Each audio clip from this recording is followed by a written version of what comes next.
Hey, it's Jordan Sheridan. I'm live in West Virginia.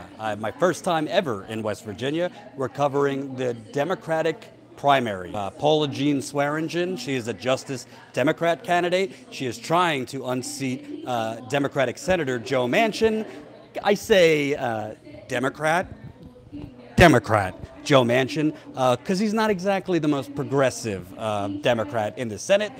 He is probably one of the most pro-Trump Democrats we have. He has voted alongside the Republicans and Trump 9 out of 10 times. Major recipient of money from big oil, big pharma, Wall Street, to name a few. So we are at the watch party of Paula Jean Swearengen. She is a local West Virginia resident who stepped up to the plate to challenge Joe Manchin, to challenge a well-entrenched corporate Democrat. Joe Manchin has over $4 million for his campaign. Paula Jean raised, I believe, a little over $50,000.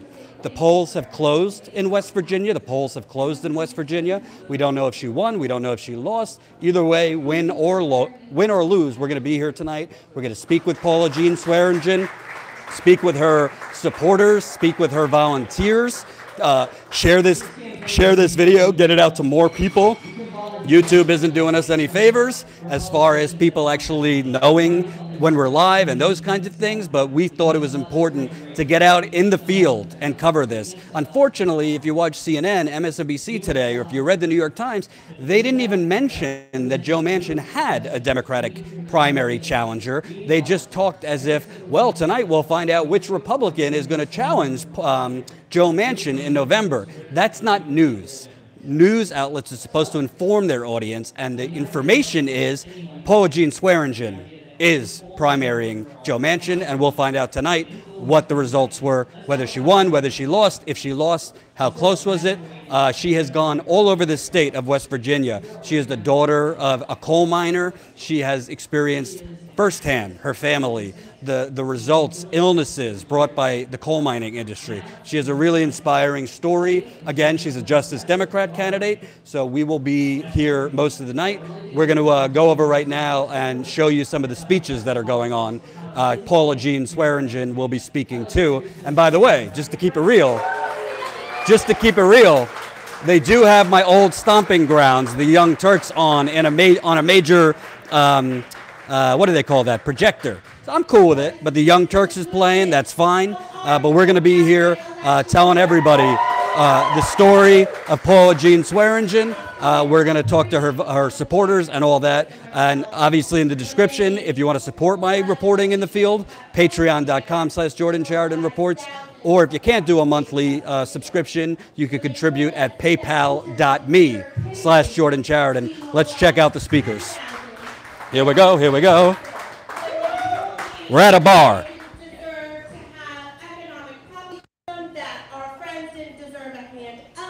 When they said that our children should be in poverty and still attend public schools, we said hell no, and we mobilized thousands more.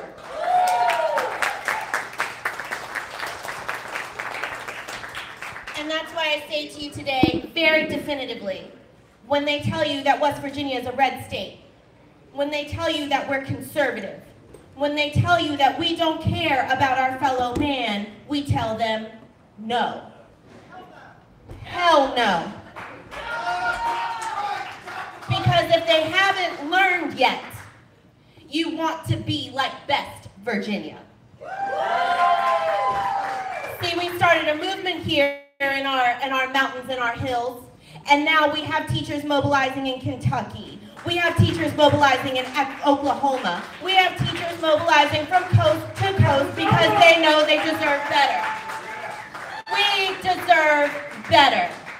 And so that's why we're here today, ladies and gentlemen, not just because of a primary election, not just because of one campaign, but many campaigns, because this is a movement. This is not a moment. We will have what we need in our state house, our Congress. We will make sure that people are fully represented and that we will not compromise for what's right for people. It's not blasphemous to talk to 15 Fight for 15 anymore, is it, ladies and gentlemen? When we say that we want fully funded public education, when we say that our children shouldn't graduate with hundreds of thousands of dollars worth of debt, when we say that black and brown bodies are equal to yours and mine, when we say that our daughters should be paid the same as our sons, it's no longer blasphemous, ladies and gentlemen. It is populist. It's popular, and we can win on these principles. So that's why we're here. We're here to say, in a very loud and real voice, that working families are not to be compromised. That when there is a war on our families, that we will strap up that armor, that we will go on the front lines, and that we will tell them, what's that, my friends? Hell no. So, you voted today? Oh yeah. I need to hear it again. Did you vote today? And will you vote in November? Because you don't take the people of best Virginia for granted, ever. We will mobilize like none other. We will continue to move like none other. And we will push back when you tell us we don't deserve better. And we will do that from coast to coast, state to state, until you cannot ignore the progressive populist movement ever again. We are not the fringe, ladies and gentlemen. We are the core. These are principles that we all believe in. Don't let them tell you otherwise. And then one day, that establishment's going to look very different, won't it? It'll look like people that believe that working families should run small businesses. It'll look like people that should have debt-free college. It'll look like people that believe in health care for all because it's a right, not an entitlement. So drink up, my friends, and my favorite watering hole, might I add. But drink up and toast to the fact that this is not a movement that will be stopped anytime soon. Politics is about to get a facelift. Thank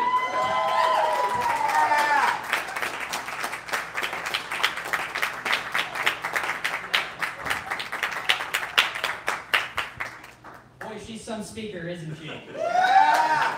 She's a leader! Here you come.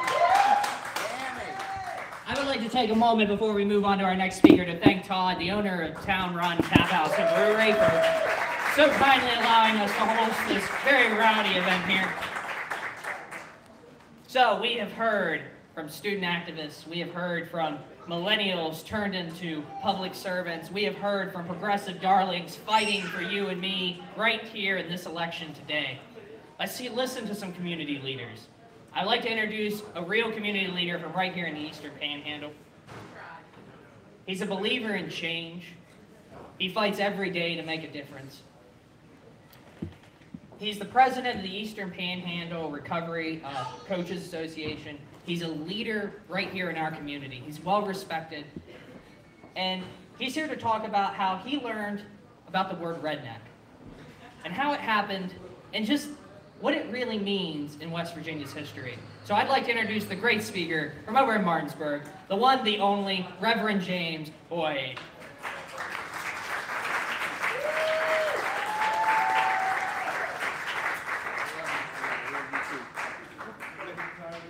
Hi everybody. Let me clarify something before I get started. I am not a reverend. I'm just a low-level functionary in my church who I call a deacon. So, you know, I do all the mopping of the floors and set the chairs up and making sure the nice ladies have a place, a comfortable place to sit. My name is James Boyd. I hail from New Jersey. I've been here in West Virginia for the last 15 years. I live in Spring Mills. I'm a Vietnam veteran, a husband, and I pride myself on being a very good neighbor. So some 5 years ago, I decided to come out of my bunker in the suburbs of Spring Mills in Berkeley County, and to go down in our fair city of Martinsburg, where I found out that heroin epidemic and overdoses were running rampant in my community. And so I decided to go out and get myself involved in some little political stuff, and where I met Sammy Brown. But before I get too far ahead, let me tell you about some information that I got just this week about this red bandana. Well, for all of my adult life, I've been misinformed about the word and the phrase redneck because I associated that with a really mean white person. That was my thought, and I walked around with that. So I'm proud to say that Paula Jean Swearengen took that burden off my shoulders when she invited me to do some research between her and Tony Russo. Go look it up. And so I did, because I'm that kind of person. In church, I don't take the pastor's word for it. I'm one of those that will go in the Bible for myself, because I believe that a leader without any followers is just a person out taking a walk. And I just don't want to be that person. I don't want to follow somebody that is that person. So I looked it up, and this is what I found. And I'm going to make it sweet and short. Coal miners and union members, this is started in the coal mining in the foothills of the hills of West Virginia, where the coal miners are, where this murderer that's running for office, he's running for office, but that's where he lived. Anyway, coal miners and union members needed a way to distinguish themselves, to parade their membership, and they too chose a red handkerchief as their symbol, like their political counterparts. Rednecks of the coal mines wore the red handkerchiefs. Coal miners wore the red handkerchief. White people in West Virginia wore the red handkerchief. Black people that are listening, Asian people that are listening, coal miners wore the red handkerchief as a symbol of solidarity. Solidarity is a word that I cling to, because in my fight in the community, I consider myself a good neighbor, first of all, and a community cultivator, and I stand on the truth. Not whatever your party affiliation is, that's fine with me. As long as you're being straight up with me, as long as you're keeping it like I'm learning 100, that language, I'm starting to learn the language from my grandkids so I can stay up to date. But as long as you're being honest, and I find that in the wonderful people, we have some strong, honest candidates that are running for office here. And because of the fight, the work that I do, I need honest and strong and caring people with good temperaments. I need them in the political places where they can do the most good. Because I'm going to tell you, we have a tsunami of misery that has landed here in West Virginia in the opioid addiction community. People are dying left and right. And as we speak, they're changing shifts. They're changing the substances, because the substances are being manufactured. And we need somebody in office that's going to change some of the policies in the judicial system. We need fair and equal housing. We need for people who are addicted to substance to be able to get over the hump. But when you get over the hump, there needs to be something over there. And that's where I call the healing forest analogy that I use, whereas you take a sick and dying tree and you remove it from the soil that it's in, the soil that's killing it, and you take it home and you nurse it back to health. The tree is healthy, looking good, it's sparkling, and you know that it's going to produce some good fruit. And you take that tree and put it back in the same tainted soil from which you removed it. And guess what is going to happen to it? It doesn't take a rocket scientist to know that that tree is going to die. So if we don't put the right people in office who can help us to cultivate the community, to change the soil that we remove our people, our children, our loved ones from, who are addicted to substance, if we don't remove them, if we don't change the soil, when we take them through this process, they're going to be recidivists. They're going to repeat that process over and over and over again. And I believe Big Pharma, who Joe Manchin and some of his constituents, they support big pharmacy, and they're poisoning our community. They're poisoning our kids. But let me back up. I came out into the community because my grandchildren are here in West Virginia now. And I brought them from Newark, New Jersey, to a better life here in West Virginia.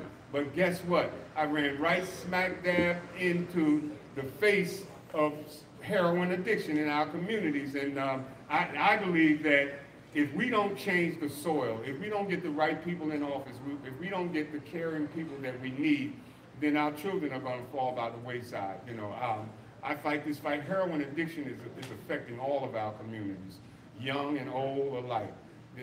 Heroin is just running rampant in our school systems. Our kids are picking it up. I mean, The older people are picking up. And as soon as you get a handle on what the heroin population is like in West Virginia, they change the substance on you. Now it's Molly and substances like that. So before you know it, before you're able to get a handle on what it is that you're doing, another drug has been introduced into our community. So for me, I mean, I do what I call putting boots on the ground. So the people who are addicted to substance, I go out and meet them where they are. I do what I call, I go out and hang out with the night people so I can find out what it is that they're doing, so I can find out what treatment I need to offer them. And so we need to put people in office that can do that for us. And I thank you for your time. And thank you for the opportunity.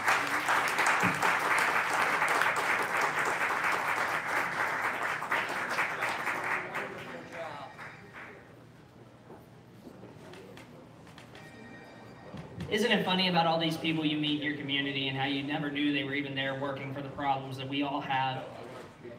We all have these problems. These are people problems. They're not Republican problems. They're not Democrat problems. And that's something that's really strange for us who are involved in politics to say, because we don't get to say that very often. However, I'd like to move to a politician, and I can call him a politician now. He's actually a public servant, because he has a strange relation to one of our guest speakers tonight, and I'll let him explain that for himself. But I would like to introduce the Democratic nominee, officially now that the polls have closed, the Democratic nominee for the 45th District of West Virginia, Mr. Matthew Kerner, to come up and speak.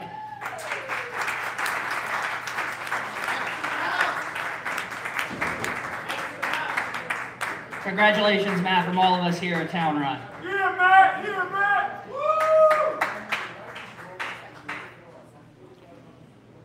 My name is Matt Kerner. I'm used to speaking in different circumstances when I speak in public, so this is kind of odd for me because I usually don't talk about my personal life. I usually talk about my professional life.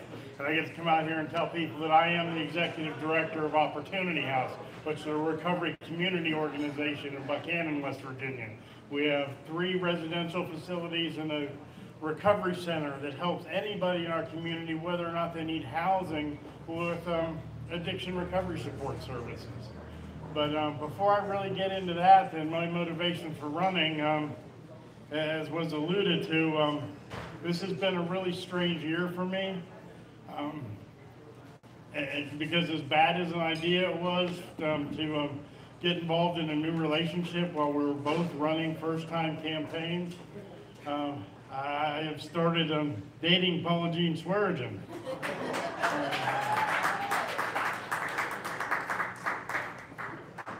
And like the Grateful Dead song, what a long, strange trip it's been. I've gotten to learn a lot about her, which I had known. You know, I've kind of known of her or watched her, kept an eye on her for years, and I knew a lot about her, you know, from watching her do the work that she did. I knew that she was hardworking. I knew that she was proud. I knew that she was resilient. You know, I had seen her time and time again work selflessly for the benefit of others, you know, not with any sense of gain for herself. And you know, I was really impressed from afar by this incredibly powerful woman, and I thought that was really an attractive quality until it got aimed at me a couple times. And then I was starting to wonder what I got into. But it's been a positive experience for me, and I don't know about for her. We'll find out. Yeah,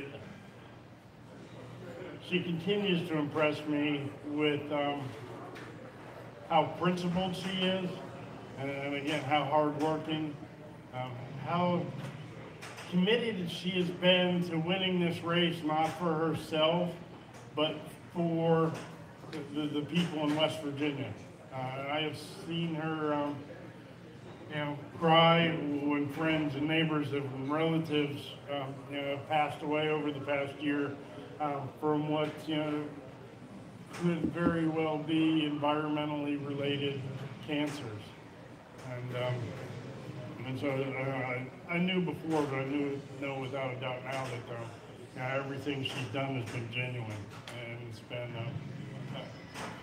about being other-centered instead of self-centered.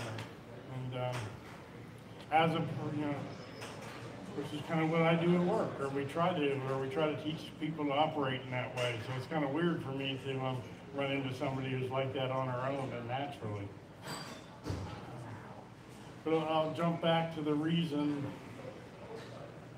why. Before I get into why I ran, is there somebody here driving a silver Subaru Impreza?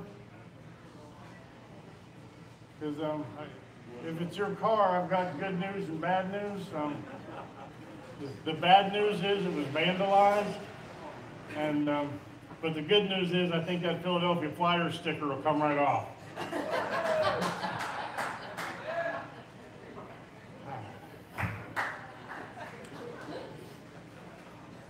Okay, back to me, because I'm the center of the universe. It's kind of funny speaking right after James, because we do similar things. I work in the addiction recovery field, but I'm also a person living in long-term recovery from a substance use disorder. And what that means to me is that for the past 12 years, I've not had a drink, I've not used any mood or mind-altering substances in order to alter my perception of reality. And a lot of gifts have come my way because of my recovery.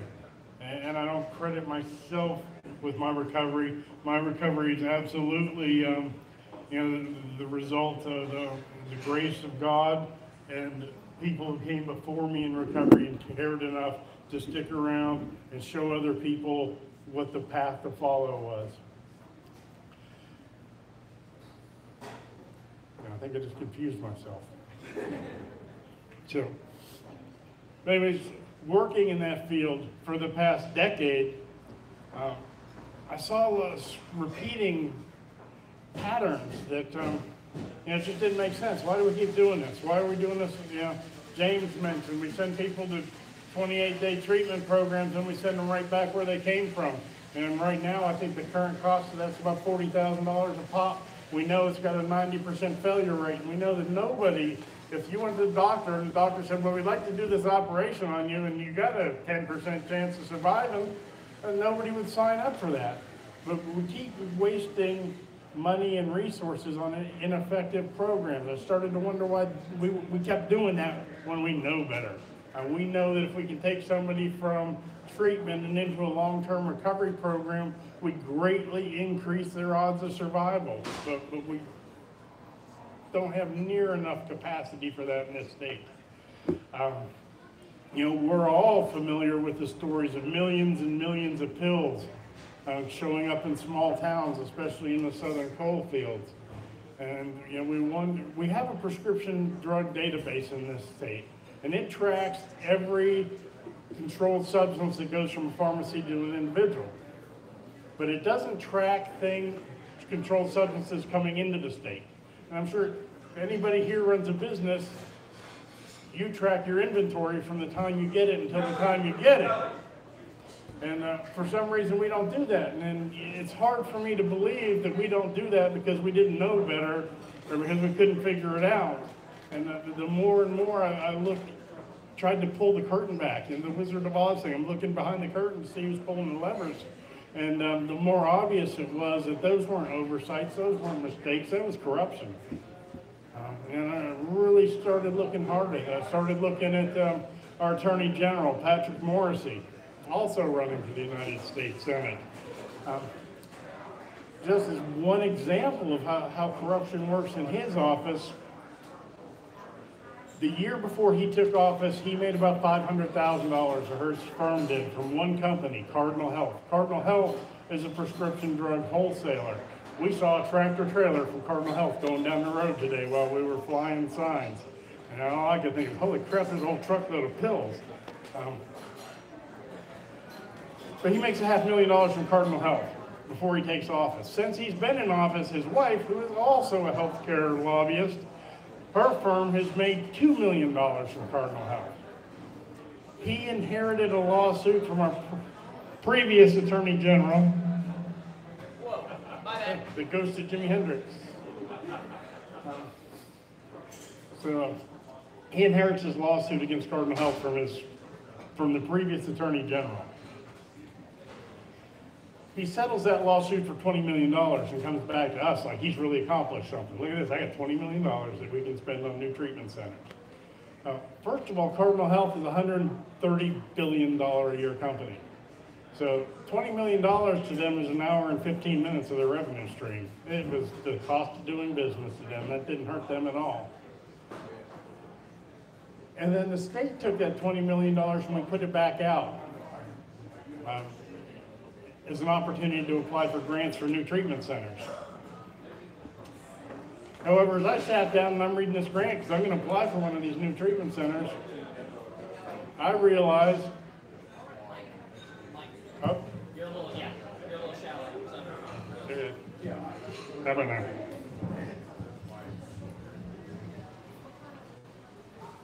So the state takes us $20 million and we put this money back out as grant opportunities for new treatment centers. However, one of the requirements for getting these centers is that you accept medically assisted treatment.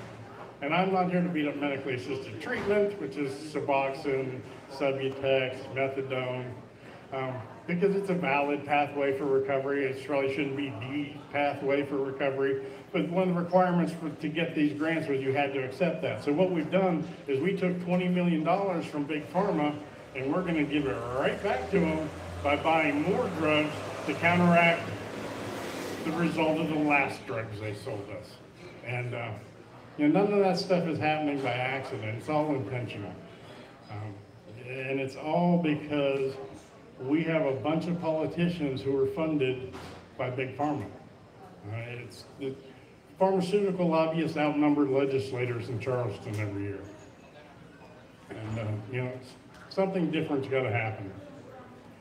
There's just, I hear the example of how corruption has impacted the industry that I work in, without going into other industries.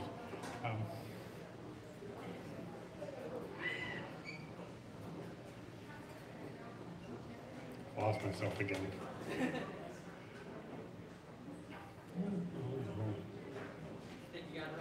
Yeah, I must have. That must be all that everybody needs to know.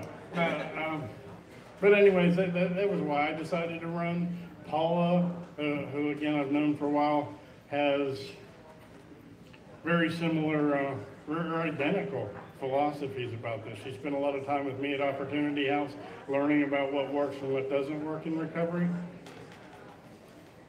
And she understands the importance of destigmatization. Right now addiction's the only disease we criminalize. 80–85% of prison population is there for drug or drug-related crime. It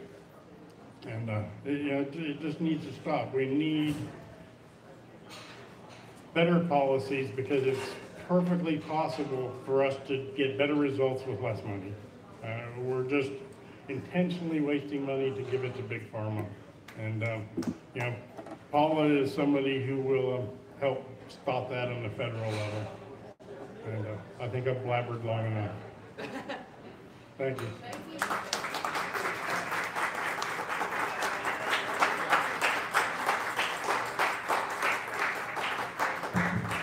Got to bring it back down for the short people. Thank you, Matt.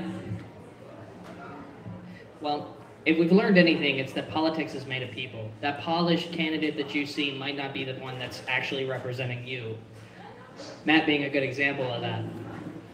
We've seen people who are regular people who have brought things to us about how their lives have been impacted by politics, but sometimes these candidates seem like we put them up on a shrine, we put them up on a shelf, and they seem almost untouchable to us regular people.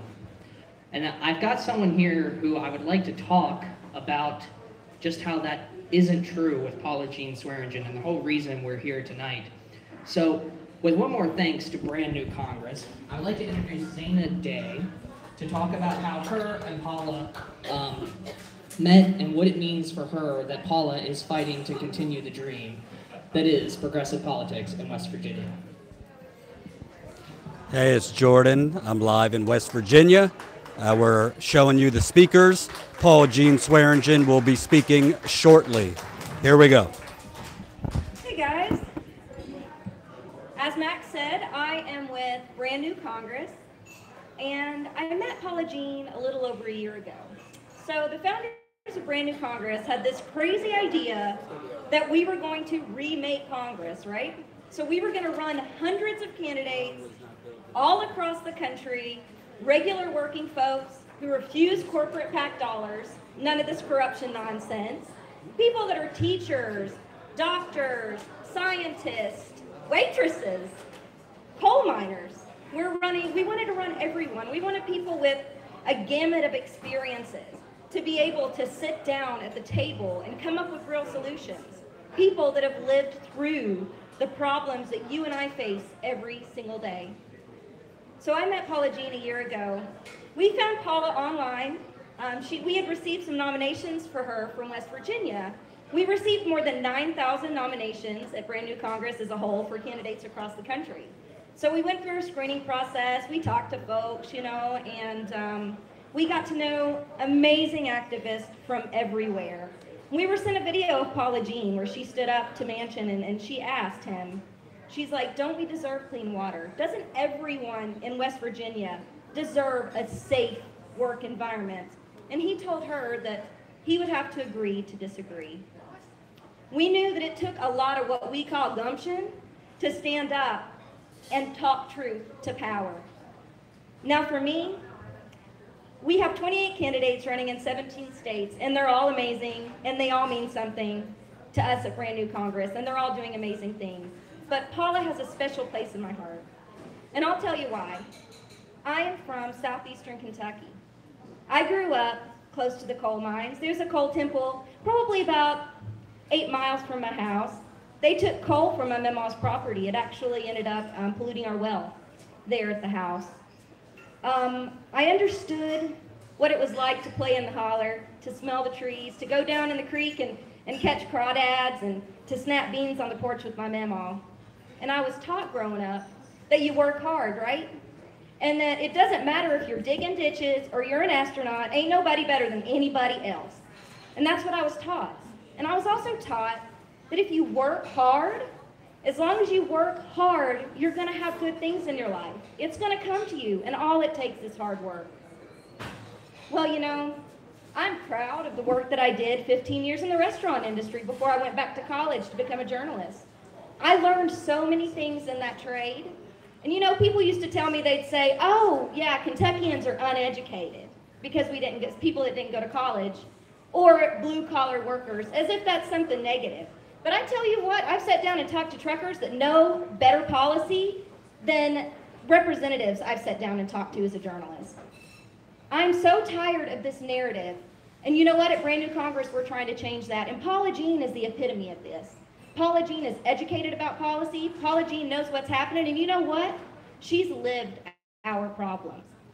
So I used to work 60, 70, 80 hours a week, 2 and 3 jobs just to make ends meet. We were poor. We didn't have much. What we did have, we were grateful for. But there's something about living in Appalachia, and there's something about growing up poor that people don't understand. Some Americans, when they're born on a path, they're born on solid ground. They're born ready to sprint across the finish line and do great things in life, and they have the support and foundation to do that. But some of us, we're born just below, And we can work and work and work hard all our lives, and we can't seem to make it to that patch of grass. And it's time that every single American had the opportunity to stand with the same footing as everybody else. And that's what Paula Jean understands, and that's what she's working for. I had dreams, but I didn't have lofty dreams. I didn't want to be a millionaire. I wasn't looking for some mansion. For me, my pipe dream was to have health insurance. Yeah, all I wanted to do was to be able to go to the doctor, to not have to pray not to get strep throat so that I'd have to worry about the bills, to not have to have the emergency room be my primary care provider. Now back home where I grew up, if you got a job and you had benefits and you had health care, you'd arrived, right? And it was such a good feeling to see people have those opportunities, but those opportunities were so few and far between, and it seems like they became less and less. And now for my generation, for millennials, we can't get a job with benefits. What's that? And that's all that we're looking for. You know, we want to go to the doctor like everybody else. We want to be able to support our children. You know, we have the dream of a 2-bedroom house on a 1/4-acre lot just so that we can raise our kids and there's a place for our dogs to play. But those are pipe dreams. Those are pipe dreams for us. And it's time that we restore the American dream, and that's what Paula Jean stands for. Now, Paula Jean, you know, she's a coal miner's daughter. She really is. She understands what it's like to struggle, and she also proves that we don't have to have millionaires in office to represent us. We can have people like us. You don't have to run a $5 million campaign to win. All that we need are the votes of the people. And Paula Jean was brave enough to step out into those waters and to run this campaign. And you know what it takes to win? It takes hard work. Damn hard work. And Paula Jean's been at it for a year. She went all the way up to the Western Panhandle and all the way down to the southern coal fields. She's been in diners, small businesses, fish fries, bingo halls, and she's been talking to people. And what's amazing to me is I'll be sitting on the phone with Paula and she'll tell me about someone's concerns in a county and how it relates to our platform and how she desperately wants to be a representative to help that person that spoke to her. Now, I worked campaigns and I talked to people, and you know what? It was always about a strategy. What's the feeling out there? How can we change our narrative to get the votes? It was never about those individuals. It was never about poverty. They didn't understand. And you know, us in Appalachia, we understand poverty. We know what it's like to be poor. I mean, heck, it's been a century and we've been fighting for labor rights all along and we're still in the same place. And it's time that we change that. And you know what? When I look at Paula Jean, I see hope. When I think about brand new Congress, I see hope that we as individuals have the power to select representatives that mirror us, that can bring our real problems to the table, not write legislation for corporations. Thank you so much, Paula Jean, for running. Paula Jean is my Appalachian sister, and she inspires me every single day. And she really is a revolutionary representative. She will be a revolutionary representative in the U.S. Senate. Thanks so much. And now, with no further ado, Paula Jean Swearengen.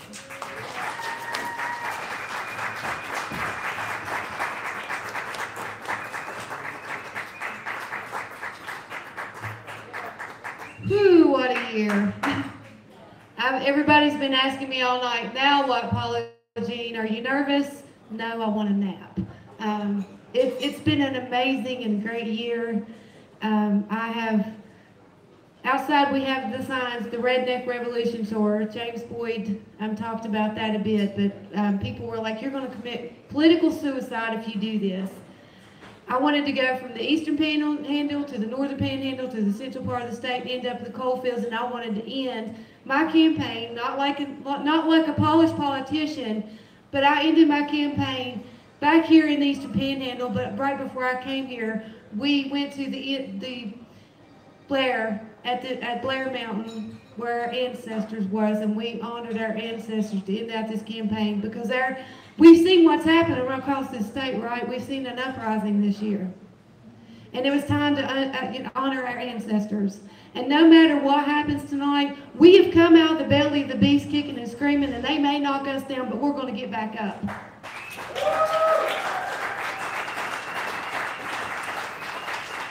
It may not be Joe Manchin this time. It may not be Shelley Moore to Capito in 2020, but we see from a local level to a federal level and all across this country that ordinary individuals are tired of corporate corruption. We want public servants, and we are going to achieve the American dream, because we're going to take it. If not 2018, 2020 is going to be 20 times harder, because West Virginians are strong, we are proud, and we won't give up.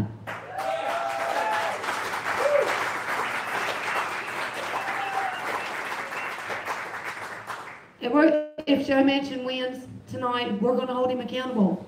We're not going to have him voting with Donald Trump 60% of the time and 91% of the time this year. We have seen public resistance, and it's not going to end with him winning a campaign.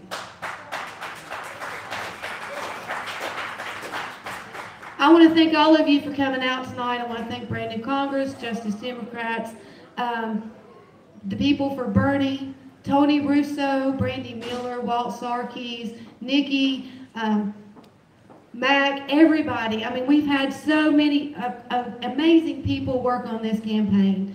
I've been so humbled by the support across the state. This proves that we can do it. This nation was built by the people, for the people, and of the people. And no matter what happens tonight, we're going to move forward. If we lose, we're not losing because we're going to win, because we're going to fight. We are going to continue to fight. We're going to take our step back. And it has nothing to do with any campaign. Our children's future, I've said over and over, is no longer for sale. And they underestimated us, but we have proven them wrong. So if we don't win tonight, it's not defeat. That just means we're going to work harder. And I want to take a nap first. Thank you.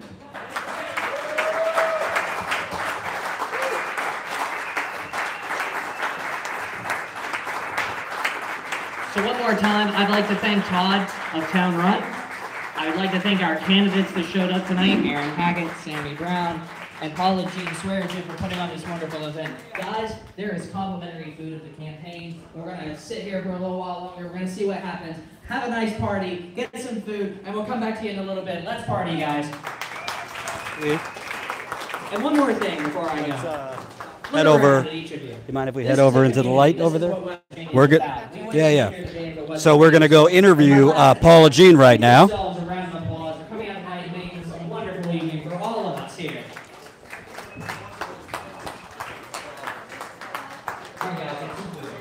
As you can see, things are emotional over here. Hey, my name's Jordan, if you're watching. I'm here with Paula Jean. Now, just so people understand, you go over here so we can see in the light. Just so people could understand how incredibly tired you must be. You got in at 2 in the morning from campaigning. What time did you wake up? 5 this morning. And you've been going since 5 this morning. Yeah. And kind of tell me about, we're going to talk about Joe Manchin in a minute, but you've been at this for a year. You're a Justice Democrat candidate. You have been up against David versus Goliath. I think he had over 4 million in his campaign. 5 million. 5 million in his campaign. And you've had, I think, 300,000, approximately 300,000. So tell me, when you say even if a loss, you feel like it's a win. Tell me about that. Because we proved a point. Even if we do lose, the people of the state have rose up. We have seen with the teacher strike, we've seen with all the union workers, everybody standing up and uniting. And they've done the same thing behind this campaign. And like I said, we've seen candidates from a local level to a federal level that's running for office. You've seen Sammy Brown, she's fire. And we have all kinds of women across this state that have just as much fire in their bellies because they're tired of the corruption. You know, one thing about it is you don't mess with West Virginia women and their young. And that's what's happened. You know, you see a lot, you know, we have great candidates, and I'm not trying to be sexist. We have some great male candidates too. But you go to the state capitol right now, and mostly what you have is white, rich men in suits. And we have seen decades and decades of problems. We have one of the largest addiction epidemics in the country. But this is one of the sickest impoverished states in the nation. And we've been promised prosperity, and we've not received it. And the only thing that we have received is corporate politicians that their vision is tunneled into their funders' pocketbooks. So, you know, West Virginia's fighting back, but like you see right now across America, Americans are fighting back, but there's an awakening in West Virginia right now. We were divided for basic human rights. There's some people in this state that don't even have adequate sewage systems. They live in impoverished conditions comparable to a third world country. That's unacceptable in 2018. We don't have no hope for any prosperity and a diverse economy. And people are fighting back. And also, I mean, people need to know this. I mean, the pharmaceutical companies, West Virginia is like ground zero. For the pharmaceutical companies have funneled in opioids, basically preying on impoverished people. And Joe Manchin has taken all sorts of money from Big Pharma, frankly. His daughter is the CEO of Mylan, which was known for price gouging the life-saving EpiPen for allergies. And Joe Manchin basically told people when it came out that they were price gouging hundreds of dollars more for pills. Let's have a fair trial. So the point is, Joe Manchin is just one of many corrupt people, but people are dying here. And I think finally your campaign, I think they declared him the winner, but your campaign, it seems, woke up a lot more people about people like Manchin and the pharmaceutical company preying on, frankly, struggling people. Yeah, well, we are dealing with one of the largest addiction epidemics in the country, and the biggest problem is, you're right, is Big Pharma and in the pocketbooks of their incumbents. But it's not only Joe Manchin. We have the Republicans too: Patrick Morrissey, Evan Jenkins. All of them are funded by Big Pharma, and then they're shipping these mass amounts of pills in their communities.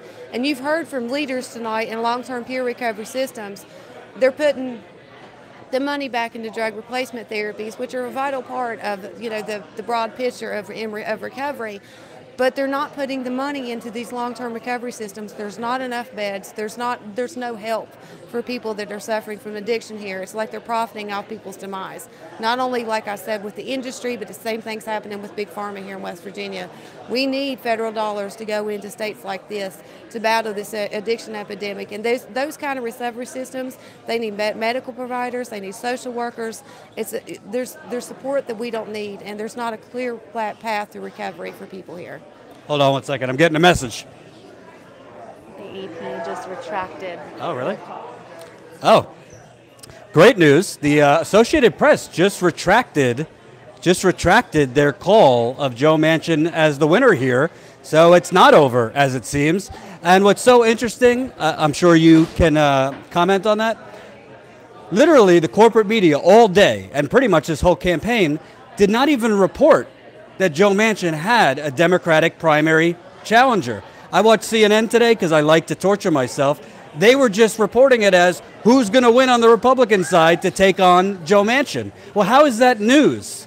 I mean, when candidates run at big sacrifice to themselves, their families, and you're going all over the state for a year, probably working 7 days a week, and the news isn't even reporting that a United States senator has a challenger. Can you kind of talk about, it's been an uphill climb, obviously financially, but the news hasn't even really reported widespread that you were running.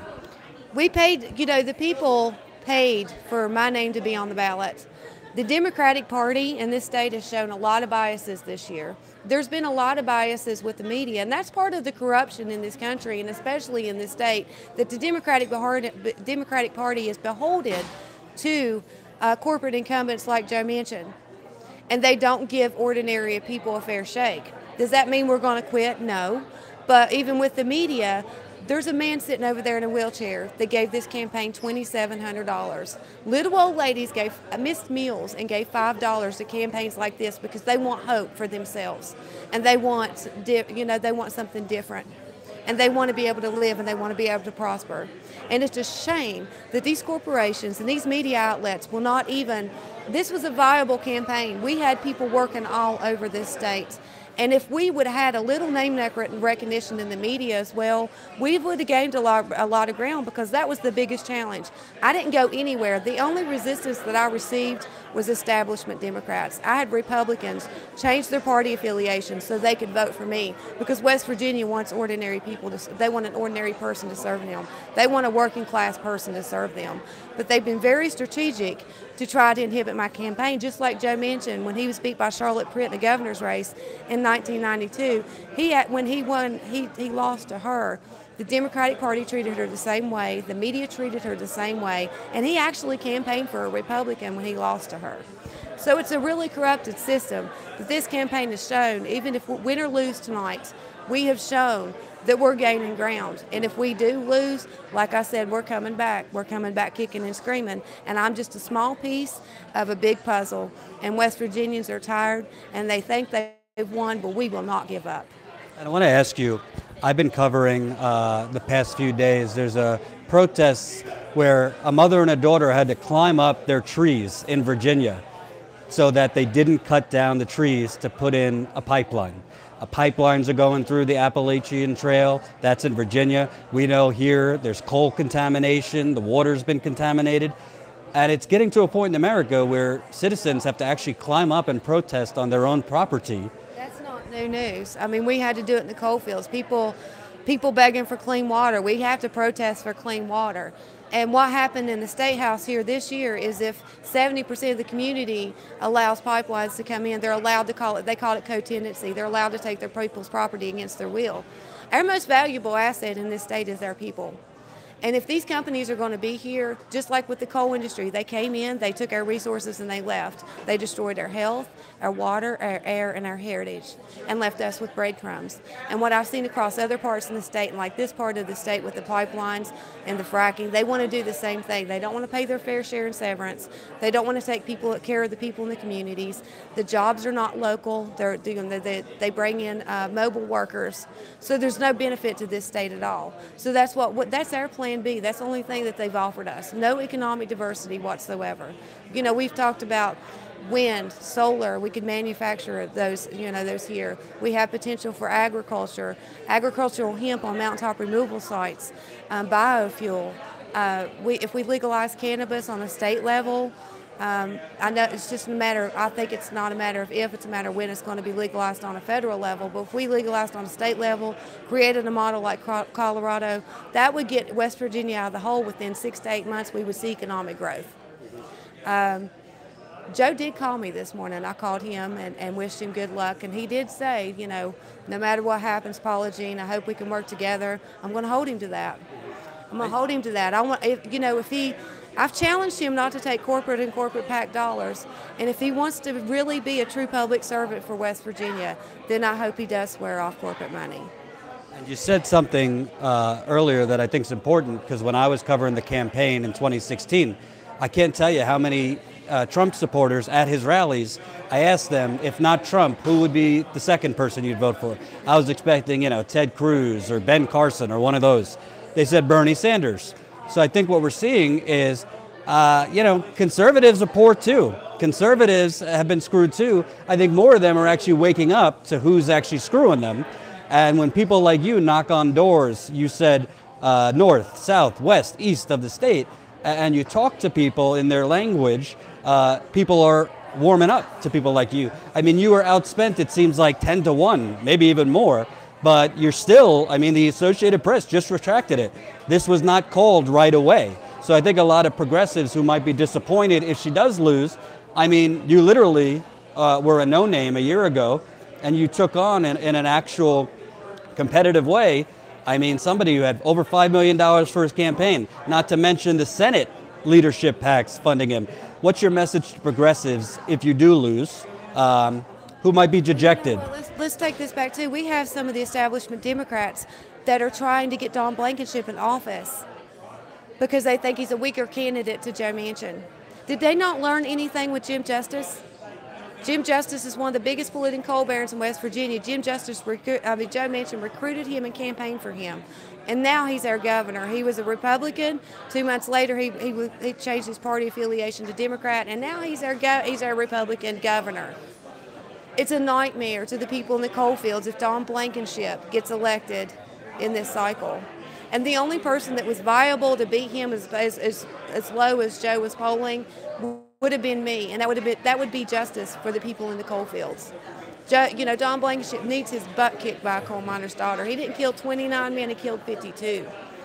And it scares me in the state that the establishment Democrat and the system and the Democratic Party is not serving the people. They would rather talk bad about the Republican Party, and they do not want to hold their incumbents and their candidates accountable to the platform of the party, and they have lost touch, and they're not serving the working class. And if people are going to campaign for Don Blankenship, I question humanity. And it's not coming from the Republicans and the political divide. It's coming from corporation and the establishment, that they would get behind somebody that killed people in the coal fields. And just so you know, if you don't know the background to that, Don Blankenship literally went to jail for his coal mine, which broke all sorts of laws. And like you said, 52 people died? 52 people. He has the worst, the Massey Energy had the worst safety record in our history. And And the establishment Democrats, the Democratic Party, have basically been trying to prop him up because they think if he becomes the Republican nominee, that Manchin will moonwalk. So they're willing to even take the risk of putting this man as a challenger to Joe Manchin. You know, during the anniversary of UBB this year, Joe Manchin was down at the UBB Memorial, you know, giving his condolences. But Tell people what that is, UBB. Upper Big Branch mine disaster. 29 miners died under the leadership of Massey Energy. It was a methane explosion. And the memorial, you know, the anniversary was this year. And Joe Manchin, he was giving his condolences down at UBB. You know, we've seen Don Blankenship campaign on blood money. And we hear, you know, during these campaigns, I was sort of disgusted. You know, there's a commercial out with Joe Manchin talking about the farming disaster where he, you know, he lost his uncle. And I'm not faulting him for paying his condolences. But every time there's a re-election, it seems like these candidates, these corporate candidates, want to get re-elected off of our struggles, and they exploit us. I mean, I've said it, it's dance, hillbilly dance. And somebody had said to me, well, Joe Manchin's going to be down at UBB. Won't you go down there? I bet you it'll make him nervous. And I said, you know, I don't really go to funerals and memorials. You know, I wouldn't have done that before. And nobody better ever dare ask me to campaign off the deaths of 29 miners. I know that pain. And every time the commercials, those commercials that were aired by Don Blankenship, the media didn't even stop letting him air those commercials, the radio ads, the commercial ads, on the anniversary of UBB. Every time those commercials air and those radios aired, there's a consistent reminder of what happened to those 29 miners, and it's a consistent reminder to those families. So they're exploiting people's struggles and the deaths of people. When do they draw the line? When do they draw the line? I've tried my best as a candidate to keep my mouth shut this whole year over Don Blankenship. But he's the Dark Lord of coal, and Jim Justice is not much different. He just didn't kill 29 miners at once. He's killed some of my friends. And if he wins, I don't know what to say. I don't know what to say about this state.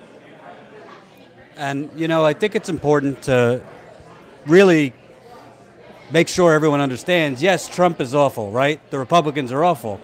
But you can't defeat extreme conservatism if you have a corrupt opposition party. And the Democratic Party has basically been working overtime to make sure people like you don't even have a chance. They did it in Houston to another candidate down there. They've done it to progressive candidates, I mean, pretty much for decades, but particularly since the Bernie movement exploded. I mean, that's not real democracy if you're basically not even putting your thumb on the scale, but putting your whole body on the scale to make sure that candidates like you have no chance of media exposure. Make sure candidates like you cannot get in front of potential sources of new funding that aren't corrupt. To try and basically prop up Republican candidates instead of focusing on the Democratic primary. What's your message to progressives who might be feeling dejected if you and other progressives might not be successful tonight? Because I've seen it a lot when progressives lose, the viewers and people feel like, oh, it's all lost. It's always going to be this way. The vote is rigged. What's your message? We've gained a lot of ground, and things don't happen overnight. And I think through the elections tonight, even if I don't win, you're going to see a lot of candidates that are going to get elected that are progressive in this state, and that's a start. And like I said, 2020 is going to, we've got 2020 and we've got the next election cycle. And we have to keep fighting. But we also have people running across the state for state executive committee in the Democratic Party so they can change the leadership in the party. There's different ways that we've been trying, but we can't give up. I mean, our children have no future. It's either stay here and fight or leave. We've dealt with all this, so much depopulation because things have gotten so bad. And I'm just one of those people that I'm not going to leave. And there's people out there that are not going to. And we can't give up. If we're going to have a future for this state, we're going to have to fight back. And that's why I run as a Democrat, because I wanted to fight back internally because I knew there was problems in the Democratic Party. Last question. You've been all over this state. You probably, how many people do you think you've talked to at this point? I can't even tell you. My head's swimming. I've talked to so many. But I can tell you one thing that I've seen across the state. Despite our problems, despite the poverty, despite the sense of hope, I thought I did. Last year I felt like we had no hope in this state when I first launched and was running for office. I've never seen so much community involvement around this state in my life. And it showed me that West Virginians really are strong, they're resilient, they're hardworking, and we're not going to give up. It's amazing to me to see how the people in the state, I was humbled to see what's going on in the communities around the state, not only in the coal fields, but everywhere. Well, in my opinion, I remember Bernie put out that call to action for people to run, as low as like the PTA level.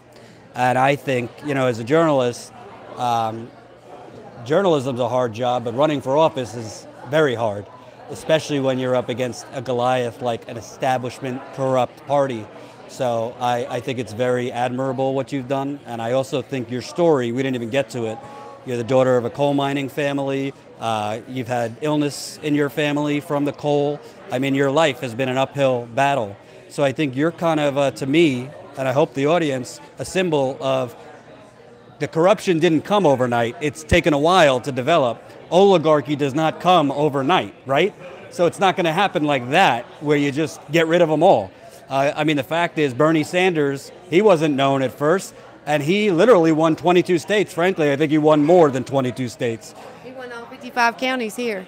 Yes, Bernie Sanders won West Virginia. So Rome was not built in a day, but when candidates like you get out there, even if you don't win the first time, you're passing that baton to more candidates, and eventually we do win. So I thank you for everything you've done, and I'm sure we'll hear from you again. So any last words? No matter what happens, I just don't want West Virginia to give up. We've gained so much ground, and there's been so much unity across this state and people across America. And I want to thank everybody. It's been for, not only in this state, but on a national level. We've had so much support. And I went in this with a purpose. Win or lose, I wanted to make sure that West Virginians had a national voice, that people knew that we were struggling here. And I wanted to raise the voices in West Virginia. And I think we've achieved that in this campaign. They know about what's going on all across this state, not just in the coal fields. And I'm proud that West Virginians have had their voices this year. Thank you for taking the time. I appreciate it. Go have a beer and then have a long nap. So we'll go and interview other people. Are we good? We're good? Ooh. We're good? By the way, if you haven't noticed, we're kind of light on the resources here. We don't have lighting. We barely have audio. My business partner, Jen, is behind the camera. Say hello to the masses, Jennifer. There you are. Wait. There you go. So we have very little resources here at my YouTube channel. We've been in Virginia the last few days. Then we came down to West Virginia. We're trying to get out in the field and show you what we want to do. We want to cover the stories that CNN will not cover. We want to cover the stories that MSNBC will not cover. We want to show you the corruption. I bet you were not going to hear from anyone else what the Democratic Party was doing to prop up literally a man who was sent to jail for his coal mining facility, killed 29 miners, was sent to jail. And the Democratic Party is behind closed doors trying to prop up that man so that they could try and, have Joe Manchin easily win in November. Let me tell you something about Joe Manchin. This is facts. Joe Manchin, in a decade in the Senate, his top industries, he has taken over $700,000 from coal mining. Think about that. $700,000 he's taken from coal mining. In his mind, he knows that industry is responsible for mass death in West Virginia. Yeah, back in the day, it provided a lot of jobs, but not as many nowadays. He's taken over 700,000 from coal mining. The coal mining industry was contaminating their water and their planet here in West Virginia. He's taken over 400,000, say it with me, Wall Street. He's taken between, I don't have the exact number, I believe close to $350,000 from Big Pharma, the same industry that is funneling in murderous drugs. Watch the documentary. There's companies like Valiant Drugs that have literally price gouged and funneled in opioids to impoverished, vulnerable communities like West Virginia. They don't care that they're killing people. Paula Jean Swearengen was talking about that during her campaign. I have no idea while I'm live if she's won, if she's lost. I understand that the Associated Press retracted their call that Joe Manchin won. But the point is, we don't have media covering these candidates. We don't have media covering the corruption of the Democratic Party, and that's what we're trying to do. I'm not here to tout my own horn, but I am here because, you know, there's a really cheesy movie called Hardball. Keanu Reeves. In Hardball, if you ever watched it, Keanu Reeves was a semi-privileged white dude who coached a black baseball team, a kids team in Chicago. And he said this quote. During that movie. He said, half a life is just showing up. Half a life is just showing up. And that's what we're going to do. We're going to try and get in the field as much as humanly possible. I just had back surgery, so I haven't been in the field. I've been recovering. I just semi-climbed a mountain yesterday in Virginia, and my back is feeling it. But we're going to try to eventually hire other reporters. We're going to try to get a professional cameraman. We're going to try to launch a media network. We've already come up with a name called Status Coup, because we need a journalistic coup d'etat, a coup d'etat of the status quo. YouTube is suppressing us. You probably didn't even know I was live because you didn't get a notification. Facebook is suppressing us. Just like the politicians are up against corrupt bodies, we're up against corrupt digital platforms that are suppressing us. But we're not going to stop. We're going to keep going out in the field. Your contributions are helping us do it. So if you can contribute $1 a month, $3 a month, $5 a month, $10 a month, whatever you can contribute, we're not going to just talk about what we want to do. We're going to show you what we're going to do because we're here. Win or lose, we're here. We're going to talk to other people here. We might not have perfect lighting. We don't have great audio yet. We don't have, a full crew like some others, but we are going to cover the content and we are going to tell you the true stories. Let me tell you something. Joe Manchin is a corrupt motherfucker. The Democratic Party is a corrupt party. But eventually, people like Paula Jean Swearengen is going to get to 40% of the vote. Then they're going to get to 45% of the vote. Then they're going to get to 48% of the vote. Then they're going to get to a tie where they need a recount. And then they're going to win. Because the tide is turning. I saw it during the 2016 campaign, and I see it right now. So, patreon.com/Jordan Sheridan Reports. If you can't do a monthly subscription, you could always contribute at PayPal. That's paypal.me/Jordan Sheridan. Let's see if we could speak with some other people. Can I talk to you? Right here. Hey, what's your name? My name is Anika. Everyone calls me Nikki. Nikki. So I've seen you here, pumped up. You're wearing the Paula Jean button.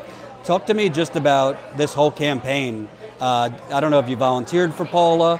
What's it been like? Because we know that you've been up against just a really, really corrupt Democratic Party. And come over here.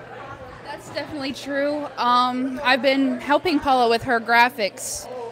I work for Aaron Hackett for Board of Education as well as Paula, and it has been an uphill battle, honestly. But everyone's been so receptive. I mean, you want me to take? Okay, you're good. We have so many positive responses, and people have been so kind, honestly.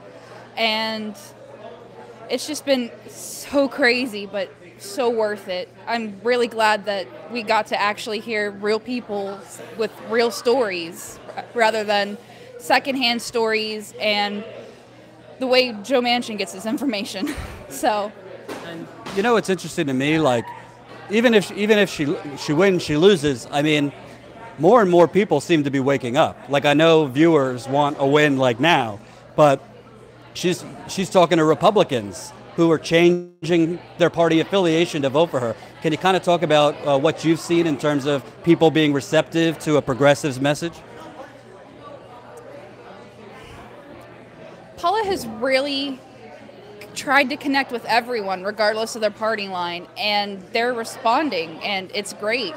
I mean, the way that she talks to people, it's not about where you line up, it's about the issues that you're facing. It's about the problems that your family have, whether your family has clean water, health care, and that's not a party line issue. That's something that everyone can agree with. And it's really brought in a lot of people from a lot of different walks of life.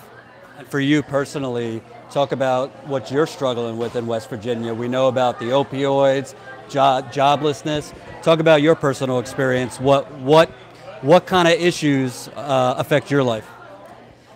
I just recently lost one of my best friends to the opioid crisis. His name was Ethan, and he died about 2 months ago.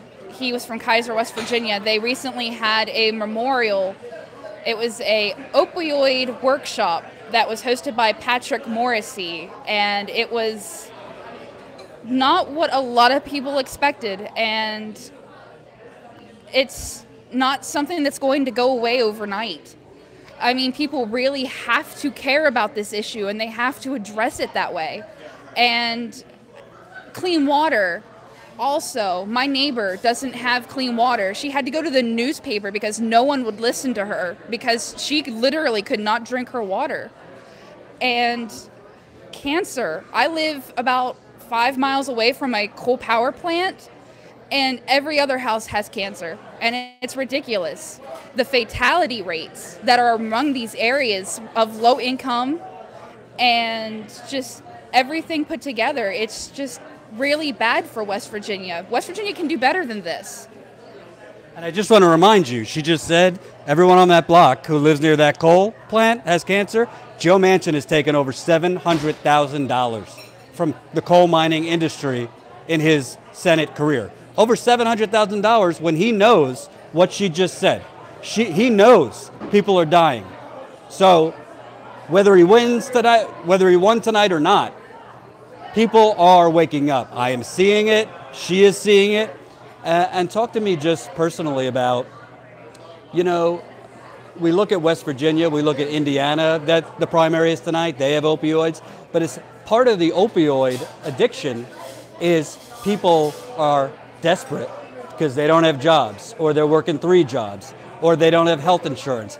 You get to a point in life when you don't have hope that you look for comfort in other places. Can you talk about what are the factors that you feel are leading to this opioid addiction?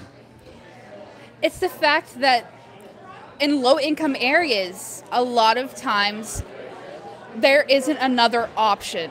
I mean, whenever you don't have recovery programs, whenever you don't have proper rehabilitation services, whenever you don't have mental health services available in these low-income areas, and then you're constantly pushing these opioids into these towns, like Patrick Morrissey pushes the pills into these communities, and then he is not held accountable, and he needs to be.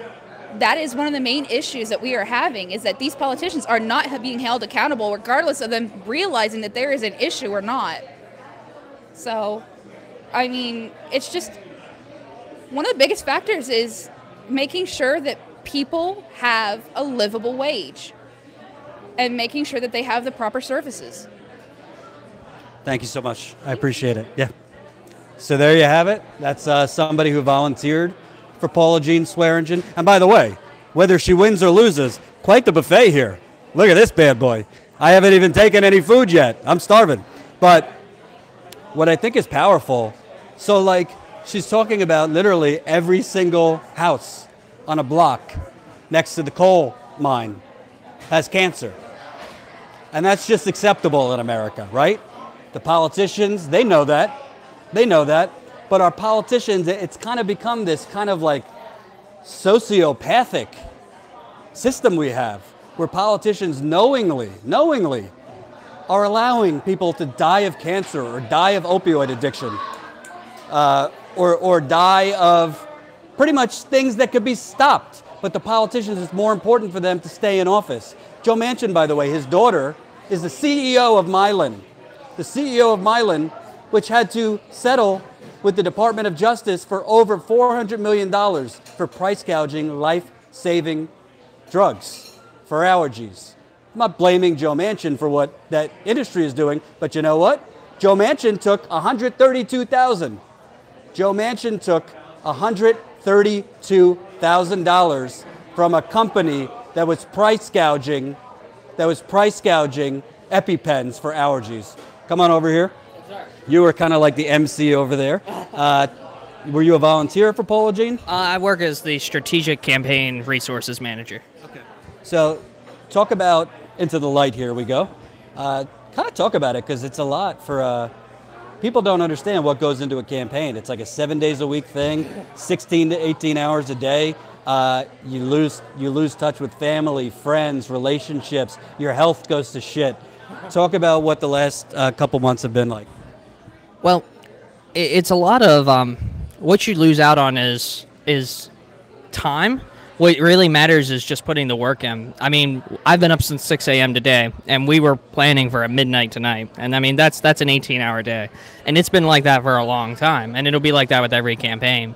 But at some point, I've been doing this since 2012, the 2012 cycle. You get used to it, and you come to love it because you see the difference you're making. Even back then, someone told us, if someone said, oh, we're going to take a no-name person, and we're going to run him against Joe Manchin, and we're going to get votes, someone back then would have looked at you and said, you're crazy. Joe Manchin had just come off a Senate win. Barack Obama had just won re-election. No one's going to challenge Joe. So to just be a normal person to come in and do something like that, it's a wonderful experience and a wonderful connection, even if you do lose those things for a while, because the people around you get touched by all this, and they come to appreciate it. And I want to ask you, what inspired you about Paula? I really connected with Paula's story. I worked with the Sanders campaign in 2016, and then went on and worked in a couple of the governor's races, and I worked with some amazing people. We were thanking Brandy Miller and Walt Sarkis tonight.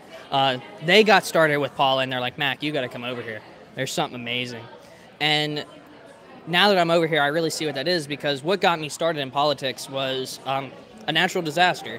My community got hit, Pocahontas County, West Virginia. We got hit with a windstorm that knocked out power to the whole county for 3 weeks.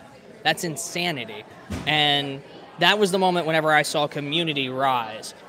Brother and sister come together, help out your vet who's alone in the house on oxygen, help get food to seniors, help get gasoline out to people so we can get the emergency vehicles running again. And it was that moment where I said, people can make a difference. And for Paula to come out of the coal fields and say, my creek's orange, that's wrong. People are dying. People are dying of cancer. People are dying of young age because they can't get health insurance. People are being screwed by the system. I connected with that because I had seen very briefly, but just enough to, give you that jolt, to be that frog dropped into the hot water pan. We need to make a difference. We need to make a change, and we can do it.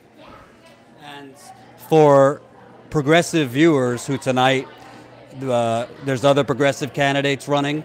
If they lose, a lot of people get dejected and feel like, what's the point? It's all rigged. We're never going to topple the big bad Goliath of the corrupt Democratic Party. What's your message? I started out going into 2018 between even just Joe and Paula saying, well, maybe we should air with Joe. We saw what happened in 2016. And it took coming out and listening to make the difference for me to be like, Paula is the candidate to back. So my advice to the people, whenever you get down, whenever you start having those thoughts that it might not be worth it, the fight just might not be winnable, go out and listen again.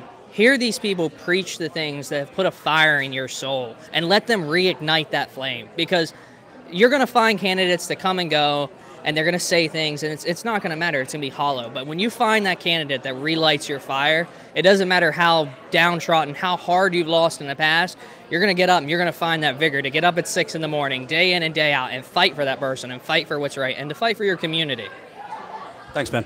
You have a great day, man. Thanks, man. Relit my fire.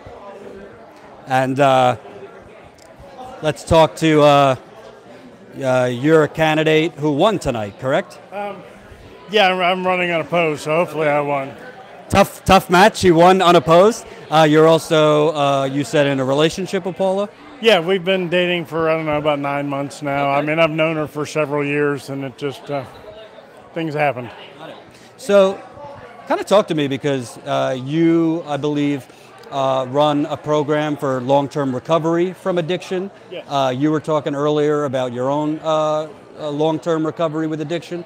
I mean, this is literally my first time in West Virginia, but I've heard and I've read the horror stories. You know, it's striking. I just spoke with someone who said, like, her whole block next to a coal mining plant has cancer. And I thought, Joe Manchin has taken over $700,000 from the coal industry. There are politicians that know people are dying, but they're choosing to kind of look the other way. Can you kind of talk about what's so unique about Paula, and also how much further West Virginia needs to come? We still have a ways to go. Hopefully this will be a really strong push to that pendulum, because I think the pendulum's going to swing back that way. And you know, Paula's been a huge help to just point that out. Again, it's like the Wizard of Oz, and she's pulled the curtain back so we can see who's pulling the lever. And you know, she's been unafraid in talking about that. A lot of people in politics, you know, think, well, maybe I'll need this person's support later, so I'm not really going to throw them under the bus now. And she has had absolutely no trepidation about throwing people under the bus for you know, where their money comes from.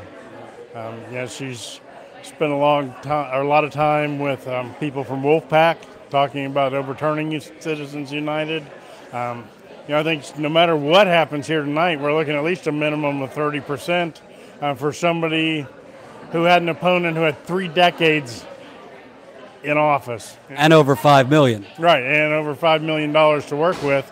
And you know, she was just under $300,000 to work with, was unknown a year ago in West Virginia. She was just a single mom going to work, you know, doing bookkeeping. And you know, she's elevated herself, but I think even more importantly, there are a whole host of people across this state who she has helped elevate. Every time the spotlight's been on her, when cameras were on her, when reporters were following her around, she shared that as broadly as she could. And you know, a lot of those people look like they're winning tonight. And you know, so I think this is just the beginning. You know, we're not sure where this will go next, but it'll go somewhere. I mean, this is nowhere near the end. This is just the beginning. Like I said, you know, I've thought for a long time, you know, the pendulum will eventually swing back, and I thought it would be a gradual swing back. I think it just got shoved back. Can you kind of talk about, as you know, as whatever you're comfortable sharing, but I mean, you're someone who struggled with addiction. I'm sure you have friends who have been addicted to opioids here. It seems like everyone I talk to, somebody has died in their life. Can you kind of talk about your personal story and what people need to know about what's happening here? Sure. Personal story is that after 20 plus years of active addiction and a kind of my own personal boom and bust cycle, because when I'm not using, I return back to being a normal person, and I can do exceptional things. And you know, I've had some really good jobs. Jobs where I was able to fly under the radar. Nobody said that guy uses drugs, because I didn't look like it. I made sure I hid that. You know, for a long time, I wore my blue pinstripe suits and black wingtips to work every day, and you know, managed to hide what I was doing. I look a lot more like a drug addict now than I did then. And eventually I just got tired. My dad used to always ask, you know, after I got clean, he would ask, well, what made the difference? You know, he was under the impression it had to be some traumatic event that happened that caused me to stop using. And I've just gone through this cycle of building up my life and getting all the things back that we all care about, and appearing relatively normal. But for me, when I quit using is when I feel abnormal inside. I may appear normal to the rest of the world, but to me, I felt terrible. But when I was using, I felt great, even though I looked like a train wreck to the rest of the world. So I would go through these cycles where life would be good, and I'd get my life back together from outside appearances, and then I would just pull the rug out from underneath myself because I couldn't keep from using again. And you know, I see that with a lot of other people. It's phenomenal how pervasive it's gotten here, especially over the last 10 years. I got clean about 12 years ago, and in the little community where I live, if you asked somebody where to get heroin, they would have looked at you like you had two heads. And now there's teenagers who are IV drug users in that town. And it's pretty rare for me, with having 10 or 12 years of working in the field now, for me to go a whole week without somebody that I know, somebody I've met, somebody who's crossed my path dying. And that's why I do what I do, because all those deaths are preventable. And what I think is so important for people to understand is, this opioid use, a lot of it's connected to joblessness, depression, economic desperation. It's not like people just wake up one morning and be like, I want to take opioids. People are looking for comfort, or they grow dependent. We see this in a lot of economically struggling areas. Right. Yeah, absolutely. Trauma there's a higher correlation between trauma and addiction than there is between obesity and diabetes, especially childhood trauma. But yeah, you're absolutely right.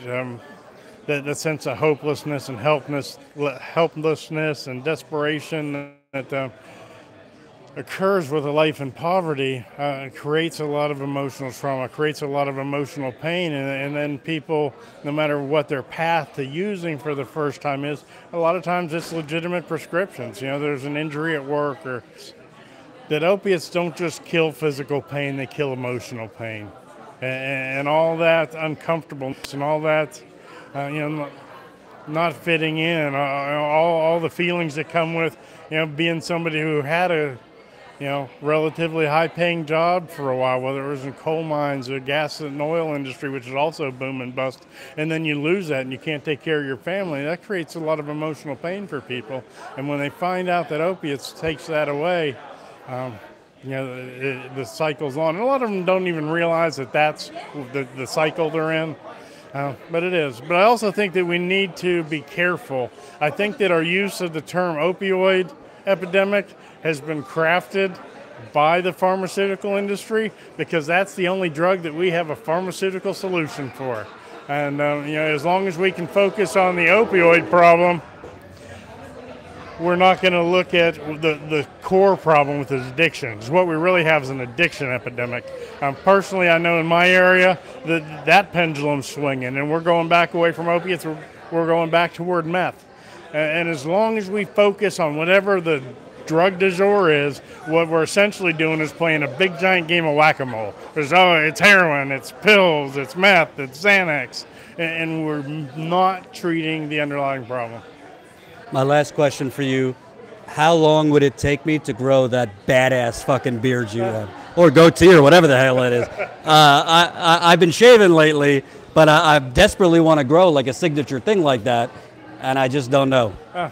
I think it took me about a year and a half. Oh. I've had it for longer than that. It never seems to get any longer. Might be part of the aging process. Actually, when I started to run, I had friends like, that's going to have to go, right? Because it looks unprofessional and you're going to have to do something with it. So what I did was I took advantage of it. And on my website at work, we had a former resident who was an amazing artist. And for our regular contact page, contact this coach or that coach or the director, he had characters that he did of all of us, and mine had my beard. So I lifted that off of our website and started using that on my campaign stuff for my bumper stickers. And because people were telling me how to get rid of it, I just made that a part of my campaign. So I'm the guy with the beard. Tell people what you're running for and where they could find out more information. I'm running for West Virginia House of Delegates in the 45th District. My website is Kerner4wvhouse.com. Spell that. KERNER 4wvhouse.com. And I'm also on Facebook. I think it's also Kerner 4WV House. Thank you, sir. Thank you. Appreciate it. There you have it. and you're seeing these local candidates popping up throughout the country. Brand New Congress, Justice Democrats, other organizations. We're seeing more Democratic Socialists of America winning. Democratic Socialists of America took some of the delegate in Virginia last year. So we're seeing victories, even if it's not exactly the ones we want. Come on over. Hey there. Zaina. Oh, I pronounced it right. And you're with Brand New Congress, yeah. And you've been working on Paula's campaign. I just want to ask you, because like, I think a lot of people look at it from the start with Brand New Congress, Justice Democrats, like, yeah, rah, rah. But might be looking now, like, if we're not immediately victorious in every single race, it's kind of like that 2016 syndrome, like, oh, you know, it's rigged, and a lot of it is rigged, but kind of like they don't see the path. You know, I could see how people could feel that way, but Paula Jean was a contender against someone who had a $5 million campaign, and she had a $300,000 campaign, and she still managed to secure more than 30% of the vote. Literally thousands of people have voted for her across the state. To me, that's invigorating. That's inspiring. That tells me the revolution is happening. And, you know, we need to look at where that's happening. What demographics is that happening in? If I would bet my money somewhere, I would say the millennial generation. I would say people that are tired of the establishment politics, that are understanding of the corruption in government, understanding of how legislation is created to benefit corporations rather than you and me. So people like Paula Jean stepping into the ring and actually creating a primary challenge is a huge thing. I mean, we saw mainstream media, MSNBC, CBS, they mentioned the primaries because they were focused on the GOP primary with Blankenship and Jenkins. And the thing was, they always said at the end of it, oh, and whoever wins this will be challenging Manchin in the fall. The thing is, that's news setting. That's not reporting the news.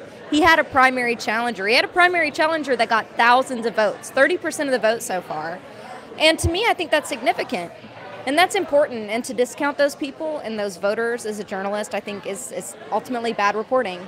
And that needs to change in our country. And I think the news setting is part of what affects our campaigns and our ground game. And the fact that people feel like they have to have a $5 million campaign, that's just an excuse. That's an excuse to take corporate money.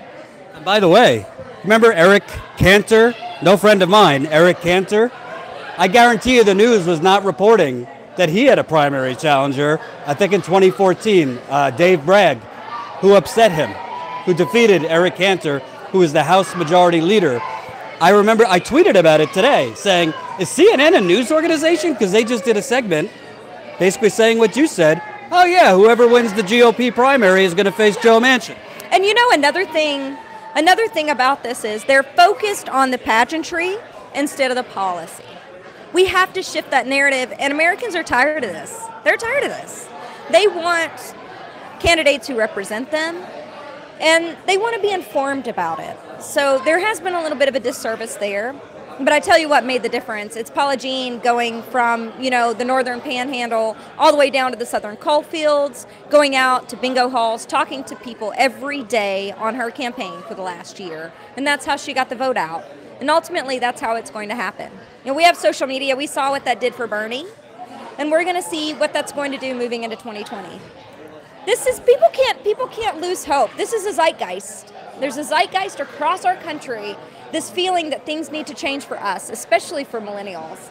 You know, because we understand that we're paying thousands a month in rent, but yet our pay is leveled. The same pay that I made in 2000, you know, we make now for cap pay. That's not right.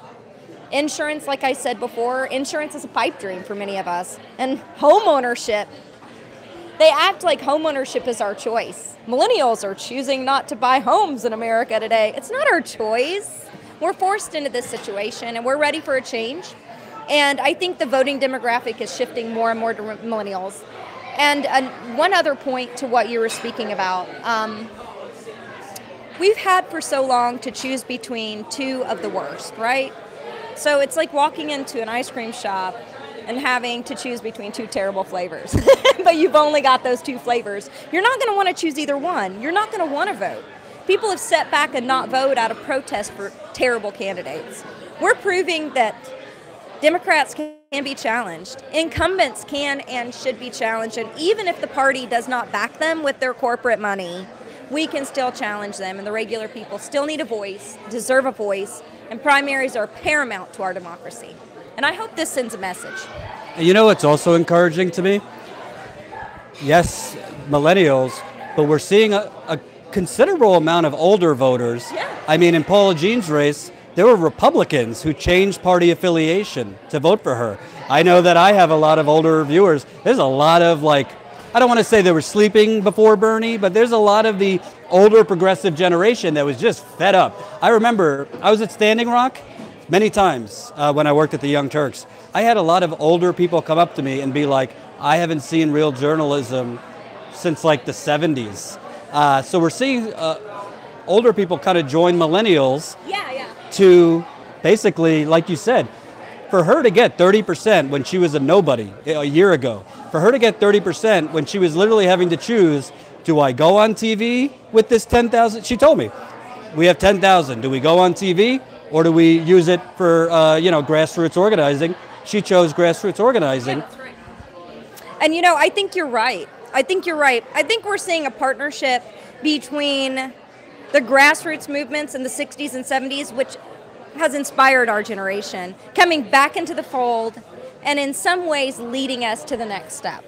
We've got the tech, they've got the ground game. Together we can make something happen for 2020, and we're making stuff happen for 2018. It's a slow burn, and I don't think people should get discouraged. I mean, this has taken 50 years to build. The corruption has taken 50 years to build. We can't end it overnight. It's going to take time. We're up against millionaires, billionaires. We're up against an oligarchy. This is going to take time to solve. And we just have to be patient for that. And we can't give up, no matter what we do. Because there's millions of us out there and we're fed up. And we're standing up. We're going out to marches. We're doing this. But we also need to step up and organize. Marching isn't enough. We need to go and vote at the polls. We need to support these candidates. And we need to do what we can to move this forward so we can actually do what we really want to do, which is have representatives that create the legislation, right, that is going to give us Medicare for all. It's going to give us $15 minimum wage. That's going to give us pre-K education. The things that we've been asking for since Roosevelt was in office. How about some clean water while we're at it? A little bit of clean water would be great.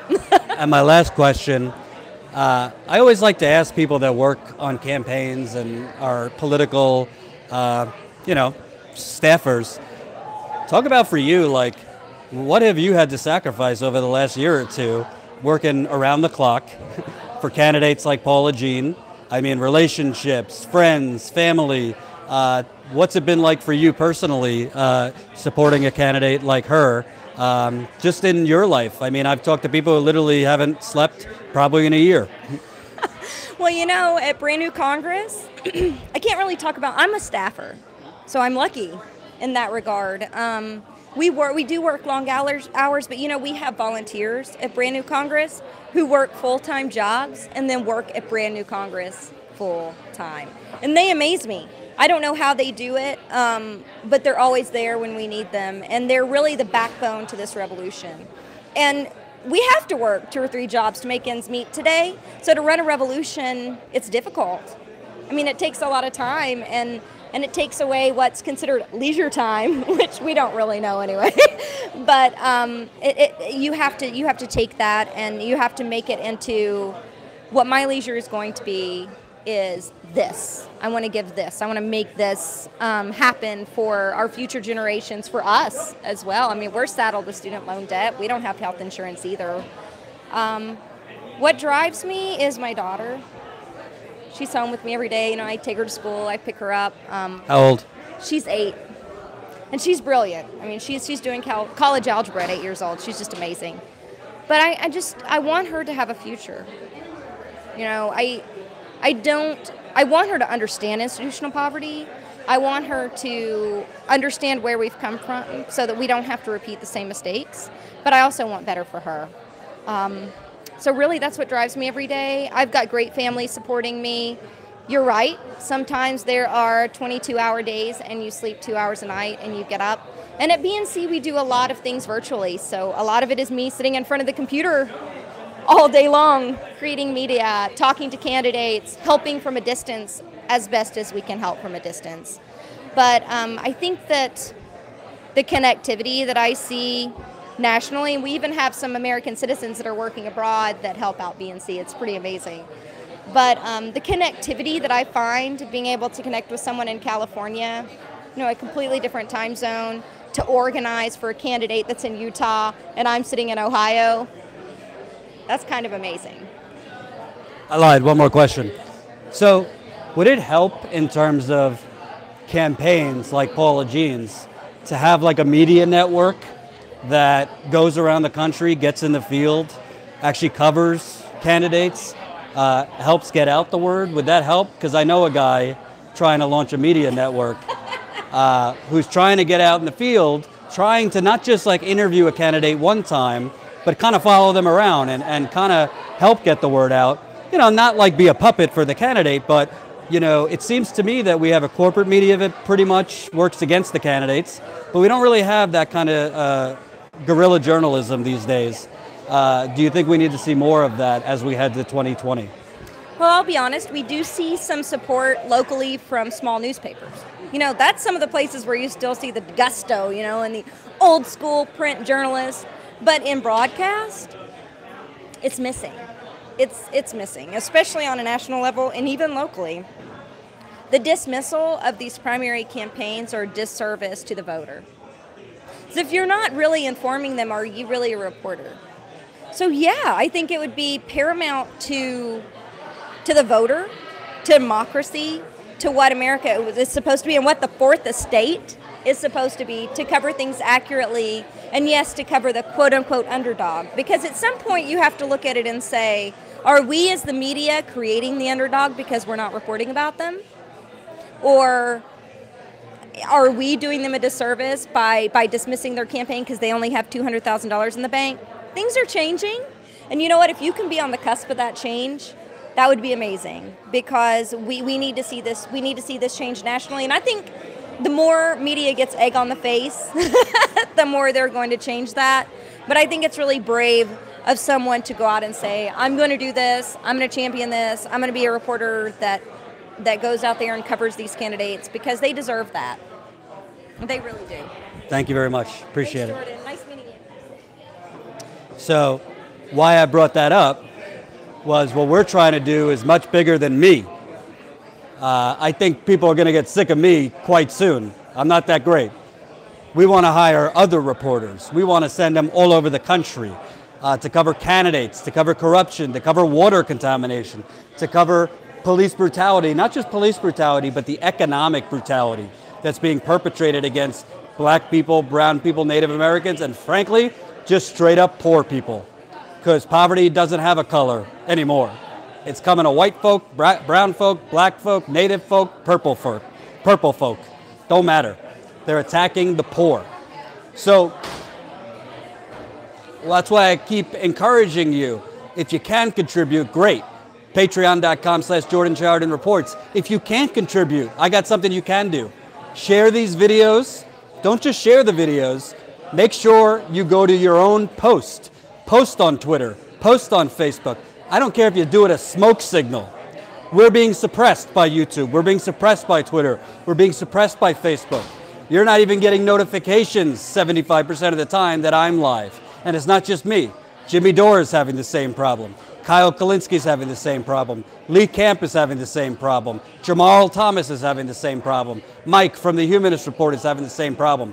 They're trying to attack alternative voices. They're trying to attack progressive voices. They're trying to attack anti-war voices.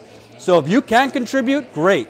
If you can't financially, you can share these videos. You can make sure that you subscribe and click the bell. Because when you click the bell, you'll get notified some of the time. Click the bell and make sure it's set to all notifications so you get notified whenever we're live. Also, grassroots means word of mouth. Tell your family, tell your friends, tell your mailman, hey, you should check out this channel. Maybe you don't like me. That's fine. Tell them to check out Jimmy Dore. Tell them to check out Kyle or Lee Camp or any of these people. Whoever. It doesn't matter to me if it's, I'd love it to be me because I'm actually in the field. I don't know if you know this, I just had back surgery. My camera woman and business partner Jen could tell you, literally since yesterday I've been walking around with an ice pack because I just semi-climbed a mountain to show you the deforestation. I don't say that because I'm great. I say it because no one else is doing it. If I'm not going to do it, who's going to do it? Who's going to show it to you? So that's what we're trying to build. We're trying to hire other reporters.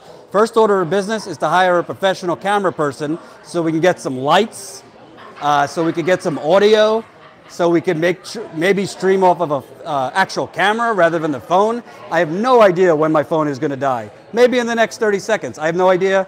We're live streaming off of a phone. I don't even know if the Wi-Fi is any good here, if you can hear me, if you can see me. But this is a passion for me, and make no mistake, what we're trying to launch is going to be much, much bigger than I. There's too much corruption for one person to cover or expose. I have journalists in mind. I have female journalists in mind, male journalists in mind. I have people who have no journalism experience in mind. Help us build it. Patreon.com/Jordan Sheridan Reports. If you can't do a monthly, contribute at PayPal, paypal.me/Jordan Sheridan. Right here. So I walked in and you were the first person I saw tonight. I think a lot of people, might get discouraged if it's a loss tonight. I haven't looked at the update if it's been declared that. I know the Associated Press retracted it when they said Joe Manchin won. But kind of talk about, for you, what is West Virginia dealing with that people don't realize? All right, before I get to that, I know Jordan has been talking for a while because I've seen him talking for a while. And first, oh, I'm sorry. All right, sorry about that. First, I want to talk about, first of all, you're doing amazing work. I've been watching you for a while. Can I mention your old boss? Sure. I've been started watching TYT since 2015. And every time Jordan Sheridan would be on TYT, I loved everything he did. When he went down to cover the DAPL, and he was very smart and used the drone to catch what they were doing. That was very, very smart. That was the most genius move I've ever seen, and you threw egg on their face. That was amazing. Myron Dewey was operating the drone. I just covered it. Yeah. Okay, well, I just assumed you did it. And also when you went, I don't remember this part, but I remember you also got arrested. Sorry, I'm not used to holding a microphone. I remember you also got arrested one time, because it was BS what that police officer was doing to you and the crew. Because you're part of the press. It's not right to arrest the press. You're just covering what's happening. You're covering the protests. And it was downright ridiculous what they were doing. And you have a lot of courage. All right, I'm sorry. No, that's fine. Keep going. And you have a lot of courage, man, and I respect you, all right? Even though you're not part of TYT anymore, I'm still following you. I still love you, man, and keep fighting the good fight. Now, thank you. Hold on. And by the way, no hard feelings. I don't care if you watch TYT. God bless. Fund them if you want to. Just fund independent media. My question was, what's happening in West Virginia people don't know about that they need to know about? Well, in my opinion, this isn't really what's been happening in West Virginia is just the same thing that's been happening around the world, where our politicians do not represent us. Why they haven't been representing us? Because they've been bought and sold to the highest bidder. I'm sure everybody that watches the stream knows this, but we know Joe Manchin has taken so much corporate money from First Energy, from Mylon, and from, I believe, Coca-Cola as well. Ridiculous. And he's going to represent them. And Paula Swearengen is only taking small dollar donations and will represent the people and me. That's why when Paula Swearengen announced her campaign, I was the first one to sign up and volunteer because I believed in her that much. Also because she had, she was covered by TYT and I found out about it through there. But this is just this whole primary has just been, and this whole system has been just like in West Virginia is just a small dot on what's been happening around this whole country. where we've just legalized bribery, where we have, just like I said, people are not being represented in the state congresses, in their federal government. How in the hell did Donald Trump become president? Because we had a really crappy Democratic Democratic nominee that took so much damn money that even I did not vote for. I voted for Jill Stein. And I swear to God, if it's not Bernie in 2020 and it's someone crappy like Hillary Clinton again, I will vote for the Green Party candidate as well. Now, I just want to make sure, if you voted for Jill Stein, have you been meeting with Vladimir Putin? Are you a Russian? Because that's what I hear. If you supported the Green Party, or you supported Jill Stein, or you wouldn't vote for a corrupt Democrat, that means you're somehow Russian influenced. That's what the Democratic Party has been putting out there.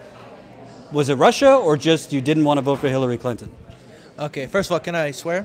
Sure. Vladimir Putin, suck my dick. Okay, suck my dick. Come at me, bro. What you gonna do? I think that's proof enough that I have not been influenced by Russia. I was semi-kidding, but the point is, the Democratic Party is trying to basically blame people that didn't vote for Hillary Clinton and might have voted their conscience for Jill Stein for Trump, when in reality, they pushed a terrible candidate. Anyway, as you were saying. Okay, first point is, what the Democratic Party is doing is saying, oh, don't look over here at our corruption. Squirrel, look over here. Russia, Russia, Russia. No, I see what you're doing. I'm smarter than that, okay? Because not just TYT, I watch all of the liberal media. I watch you, I watch Kyle Kulinski, I watch the Humanist Report, I watch Sam Cedar, I watch Lee Camp, I watch the Humanist Report, I watch everybody, okay? So I know what the hell's going on. And even if I didn't, I still would know what the hell's going on. So they can do squirrel, squirrel, squirrel all they want. I'm not going to be phased. And secondly, I know you didn't bring this up, but just in case some people do want to bring it up, people are going to say, oh, is Jill Stein a throwaway vote?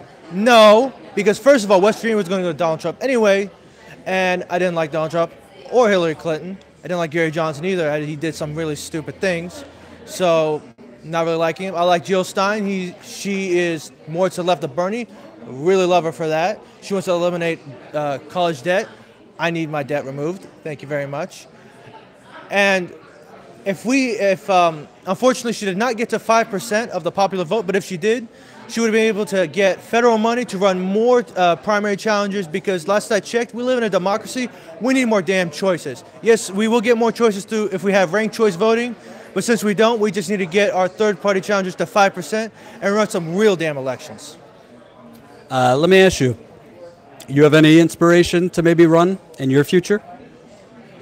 I'll plead the fifth on this one. I have decided I have no damn clue what I'm doing. I'm only 22. I know I could technically run for something when I'm 22 years old, but for right now, I just want to help out the politicians I want to help out. Like right now, I'm helping out Paula Swearengen. I'm also helping out Richard Ojeda, and I'm also part of Wolfpack to get money out of politics. That's what I'm focused on right now. And by the way, regardless of TYT and myself, I'm all for Wolfpack. I think it's a great thing. We do need to get money out of politics. I think the root of every single problem we're seeing here and all over the country, politicians are absolutely soulless, corrupt, and bought off. And it's because they only care about money and staying in power. So Wolfpack, I support. My last question to you, you see someone like Paula Jean Swearengen. We see other Justice Democrat candidates. We see other brand new Congress candidates. Whether they win, whether they lose this time, it seems like the establishment is starting to take notice. They're starting to take notice because, you look at the Democratic Party, all these candidates that want to run in 2020, all of a sudden they're not taking corporate PAC money anymore. Kamala Harris isn't taking PAC money anymore. Cory Booker suddenly not taking PAC money. Kirsten Gillibrand. Obviously, they don't mean it. They're doing it because they want to run for president. But the point is, it seems like even if we're not winning yet, the party is being forced to the left either way. What are your thoughts? I'm cautiously optimistic because one thing I've learned is, let's use an analogy. I am the boss of a company. and there is a vacancy in a position, and there are two people who could possibly fill that vacancy. And I'm going to call these two people Bernie Sanders and Hillary Clinton. And as a CEO of the company, I would determine who would be better suited for that position by not just seeing what they're doing to get that position, but also seeing what they were doing when that position was not open. From what I've seen, if Hillary Clinton in the middle of the election said, okay, I'm dropping all the PAC money, I would have said, yeah, that's great, but what the hell were you doing before that? You were cashing in checks. Bernie Sanders has been principled his whole life, and that's why I fucking love him, okay? And now I'm looking at it now, and what it looks like is the CEO is not really having a position, but now he's watching everyone more closely. And there's a lot of people who could be taking that same spot in the future. But now he has a keen eye on them, so he's trying to see who's actually working and who's not. Last I checked, Bernie Sanders still has not taken any corporate PAC money. Bernie, please run in 2020 if you see this, by the way. I'll be more than happy to help you out any way I can, like I did for you in 2016, if you somehow see this. And from what I see from Gillibrand, Cory Booker, and Kamala Harris, it's great that they are not taking any more corporate PAC money. I am cautiously optimistic because, yes, they also have introduced some legislation as really progressive, even though there's a caveat of them, it's not going to pass at all right now. Like I know Kamala Harris introduced a bill that was very similar to what Bernie Sanders has said, where she wants to allow USPS post offices to give out small loans, which is great because that's the way that last I checked, every politician says small businesses are the backbone of this economy, which is true. So thankfully Kamala Harris has pushed that. Not really seen anything from Booker and Harris, but I could have missed something. But I just want to wait and see what happens. We got to watch out because if you don't remember what happened with, what was his name? Howard Dean. He was running a Bernie Sanders style campaign, but when he lost, he started cashing checks because he was out, and I assumed that if he was a nominee, he would have also cashed those checks. So we got to remain cautiously optimistic, keep putting pressure on them, do not let up, because I even read a report recently where they said that even though they're not taking PAC money, they're still taking corporate checks. Unacceptable. Keep pushing them more to the left. We need more lefties. We need more people to the left than Bernie Sanders, for crying out loud. It would be great if Jeremy Corbyn was born here.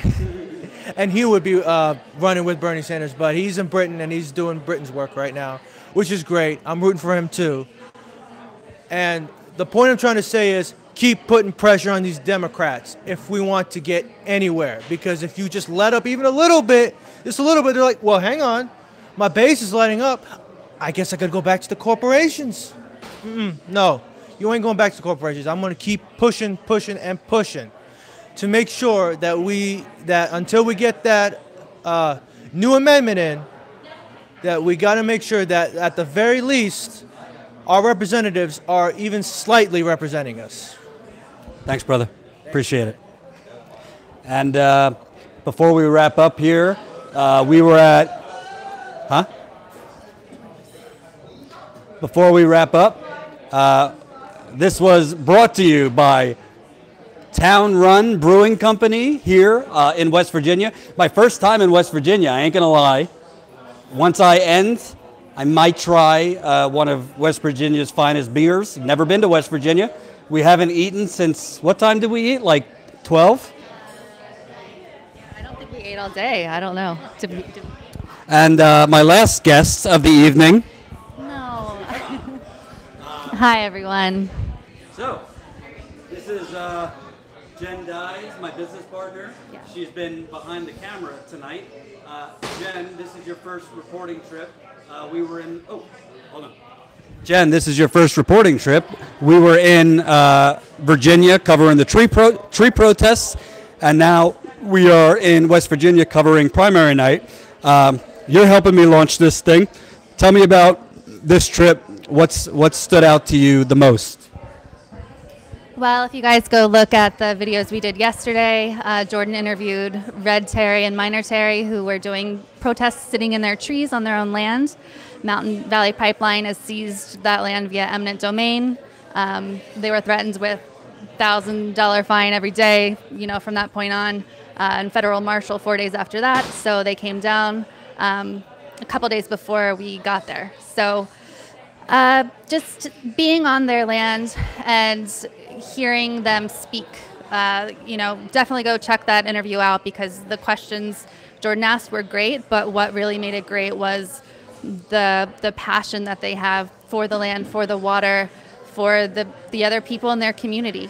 They have, I don't remember how many acres they have, but they have this vast amount of farmland and forest, and so do their neighbors, and this pipeline is affecting all of them. So just being there is so different than reading about it, and of course it's not covered anywhere else. It's not covered on the news like CNN, MSNBC. We just kept hearing about Giuliani. That's it. We went into the forest. We went into the forest. We hiked mountains.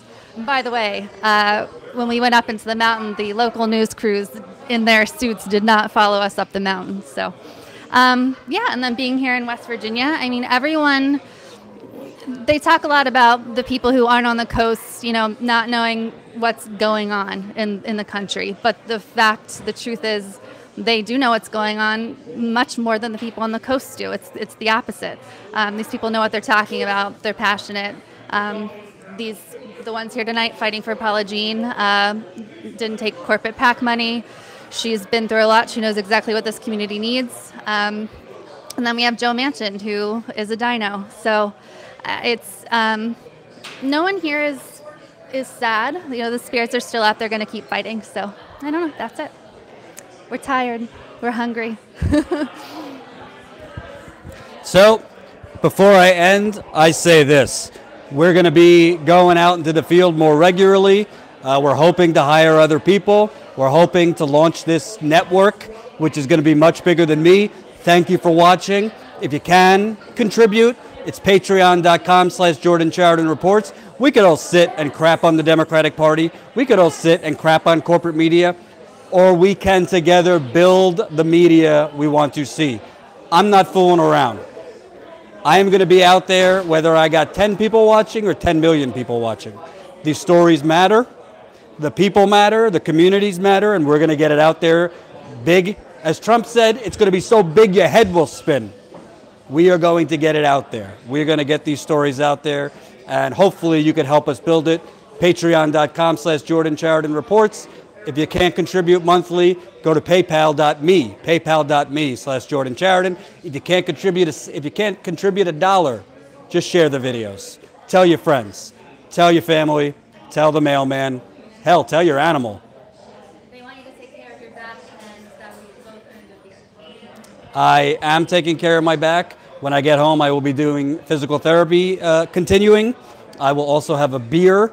And we're going to keep on hustling, baby. If you got story ideas, if you got any ideas, if you want to collaborate in some way, email Jordan. Email Jordan at protonmail.com. That would be email Jordan at protonmail.com. We're looking for all sorts of story ideas and all sorts of ideas and other things we might be looking for. So, email Jordan at protonmail.com. Thank you for watching. Peace!